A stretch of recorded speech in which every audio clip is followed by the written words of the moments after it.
எப்போலோ வைரஸ்னு இப்போ வேர்ல்டில் புதுசாக ஒரு பீதியை கிளப்பி விட்ருக்காங்க. புது வைரஸ் ஒன்று கிளம்பி நாடு ஃபுல்லாக பரவிட்டு இருக்கு அப்படின்னு சொல்லி எப்போலோ வைரஸ் அப்படின்றது கொரோனா வைரஸோட அதிக வீரியத்தோட அதிகமான ஒரு ஸ்ப்ரெட்டிங் ஸ்ட்ரென்த்தோட இந்த வேர்ல்டில் பரவிட்டு இருக்கு, புதுசாக ஒரு பீதியை கிளப்பிட்டு இருக்கு அப்படின்னு சொல்லி வேர்ல்டு ஹெல்த் ஆர்கனைசேஷன் எல்லாத்துக்குமே ஒரு அவேர்னஸ் வார்னிங்கை கொடுத்துருக்காங்க. இது புது வகையான பிரச்சனையை இந்த வேர்ல்டில் கிரியேட் பண்ணி இந்த வைரஸ் இதுவரை பல வகையான உயிர்கள் எடுத்திருக்கு. இந்த எப்போலோ வைரஸ் எவ்வளோ பெரிய பிரச்சனையை கிரியேட் பண்ணிகிட்டு இருக்கு, எவ்வளோ உயிர்கள் இது வரைக்கும் பாதிக்கப்பட்டிருக்காங்க, அதோடைய சிம்டம்ஸ், அதோட ஸ்டேஜஸ் எப்படி இருக்கும், எப்போலோவோட அவுட் பிரேக்ஸ் இன் ஹிஸ்ட்ரி, இந்த வைரஸ் ஏன் இவ்வளோ டெட்லியானது அப்படின்றத பற்றியும் நாம் தெளிவாக இந்த வீடியோவில் பார்க்க போகிறோம். And hi, I am Prashant. This is your PR focus channel.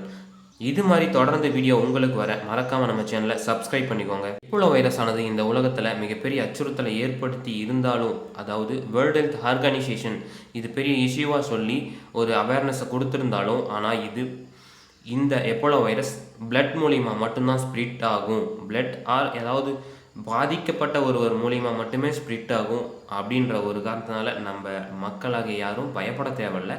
அந்த அளவுக்கு ஒரு பாதிப்பை மக்களிடையே ஏற்படுத்தாது, ஸ்ப்ரிட்டிங் லெவல் அதிகமாக இருக்காது அப்படின்னு சொல்லி வேர்ல்டு ஹெல்த் ஆர்கனைசேஷன் சொல்லியிருக்காங்க.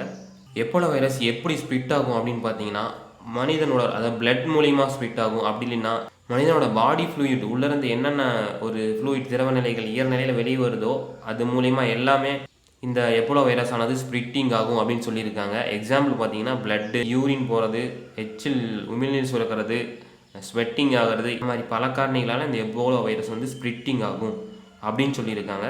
அப்புறம் பாதிக்கப்பட்ட பீப்புள்கிட்ட அவங்க யூஸ் பண்ணுற க்ளோத்திங்ஸோ இல்லை அவங்க யூஸ் பண்ணுற பெட்டையோ இல்லை அவங்க யூஸ் பண்ண நீடில்ஸையோ யூஸ் பண்ணால் அந்த வழியாகவும் ஸ்ப்ரிட்டிங் ஆகும் அப்படின்னு சொல்லியிருக்காங்க. காற்று வழியாக பரவாது அப்படின்றதுனால இதோட ஸ்ப்ரிட்டிங் லெவல் வந்து ரொம்ப கம்மியாக தான் இருக்கும். அதனால் அதிகமான ஒரு பாதிப்பை கொடுக்காது. ஏன்னா காற்றுல பரவுறதுன்னா காற்று ஒரு இடத்துலேருந்து வேர்ல்டு ஃபுல்லாக பரவுது, அது மூலிமா பரவுற மாதிரி ஒரு நோய் வந்துருச்சுன்னா அதை உலகத்தோட அழிவை யாரும் தடுக்க முடியாது. இந்த வைரஸ் மனிதனோட ஃப்ளூயிட்ஸ் அது மூலிமா மட்டும் பரவுறதுனால அதிகமான பாதிப்பை ஏற்படுத்தாது அப்படின்னு சொல்லியிருக்காங்க. ப்ராப்ளம் என்னன்னு பார்த்தீங்கன்னா, இந்த வைரஸால் பாதிக்கப்பட்ட ஒருத்தரை ஹேண்டில் பண்ணுறது தான் ரொம்ப கஷ்டமான விஷயம். எப்போலோ வைரஸ்னால் பாதிக்கப்பட்ட ஒரு மேனை கேரிங் பண்ணுறதுல ரொம்ப ஒரு டிஃபிகல்ட். எப்போலோ வைரஸ்னால் பாதிக்கப்பட்டு இறந்தவங்களோட பாடியை ஹேண்டில் பண்ணுறதுலையும் ஒரு மிகப்பெரிய பிரச்சனை. இந்த ஒரு மெயின் ரீசன் தான் வேர்ல்டு ஹெல்த் ஆர்கனைசேஷன் மக்களுக்கு இப்படி ஒரு அவேர்னஸ் வார்னிங்கை கொடுக்கறதுக்கான காரணம். இந்த வைரஸ்க்கான சிம்டம்ஸ் எப்படி இருக்கும், எப்படி ஸ்டார்ட் ஆகும் அப்படின்னு பார்த்தீங்கன்னா, பயங்கரமான ஃபீவர் வரும், த்ரோட் பெயின், தலைவலி, ரொம்ப சோர்வாகவும் ரொம்ப ஒரு எனர்ஜி இல்லாத மாதிரியும் ஃபீல் ஆகும். அதை தொடர்ந்து கொஞ்ச நாள் போனதுக்கப்புறம் அந்த வைரஸோட ஒரு இம்பேக்டாக எப்படி இருக்கும்னு பார்த்தீங்கன்னா, வாமிட் வர்றது, வயிற்றுப்போக்கு, ஸ்டொமக் பெயின் வர்றது, அப்புறம் பசியின்மை, இதெல்லாம் ஒரு மெயின் அடுத்து தொடர்ந்து அதனுடைய பிரச்சனைகளாக வரும்.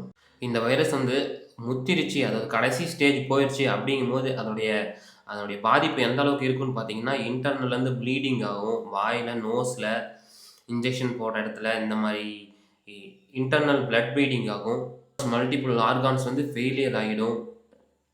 அது மட்டும் இல்லாத ஒரு ஷாக் வே, அதாவது உடம்புல பிளட்டோட ப்ரெஷர் ரொம்ப லோ ஆகிடும். இந்த மாதிரி சிம்டம்ஸ்லாம் இதோட சிவியரான ஒரு சிம்டம்ஸ் அப்படின்னு சொல்லுவோம். இந்த வைரஸ்க்கான வேக்சின், ஆன்டிபயோட்டிக் இன்னும் சரியாக கண்டுபிடிக்கல அப்படின்னு சொல்லியிருந்த போதிலும், இருந்தாலும் ஒரு சில வகையான எப்போலோ வைரஸ்க்கு வேக்சின் இருக்குது. ஆரம்ப ஸ்டேஜ்லேயே தேவையான ட்ரீட்மெண்ட்ஸ் அண்ட் தடுப்பூசிகளை எடுத்துக்கிட்டால் இந்த எப்போலோ வைரஸை கண்ட்ரோல் பண்ணலாம் ஒரு சில வகையான பாக்டீரியாக்களுக்கு அப்படின்னு சொல்லியிருக்காங்க. இந்த எப்போலோ வைரஸ் முதல் முறையாக எந்த வருஷம் அதை ஐடென்டிட்டி பண்ணாங்க அப்படின்னு கேட்டிங்கன்னா 1976. அப்போவே எபோலா வைரஸை ஐடென்டிட்டி பண்ணிட்டாங்க.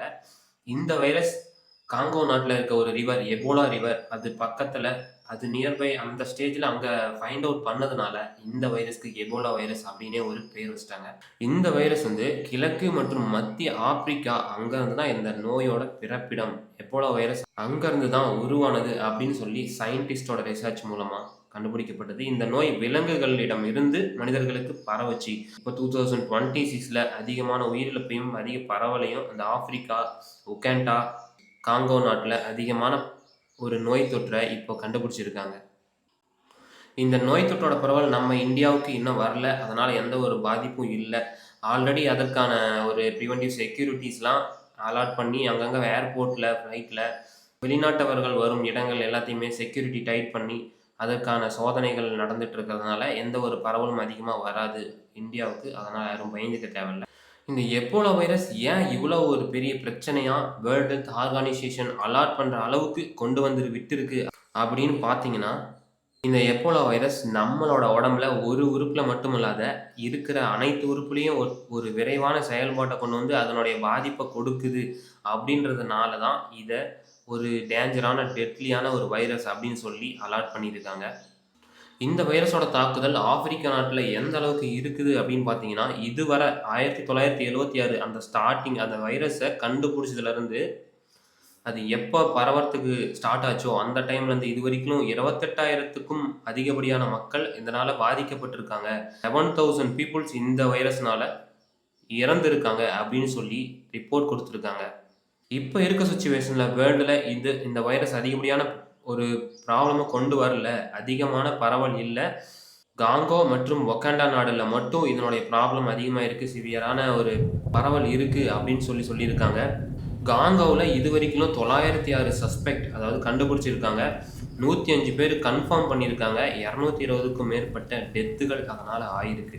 இதனால் அந்த வைரஸ்க்கு வேர்ல்டு ஹெல்த் ஆர்கனைசேஷன் ஒரு பிரேக் வச்சிடணும்னு முடிவு பண்ணி இந்த மாதிரி ஒரு அனௌன்ஸ்மெண்ட்டை கொடுத்துருக்காங்க. வேர்ல்டு மத்தியில் ஒரு அலாட் ஏற்படுத்தியிருக்காங்க.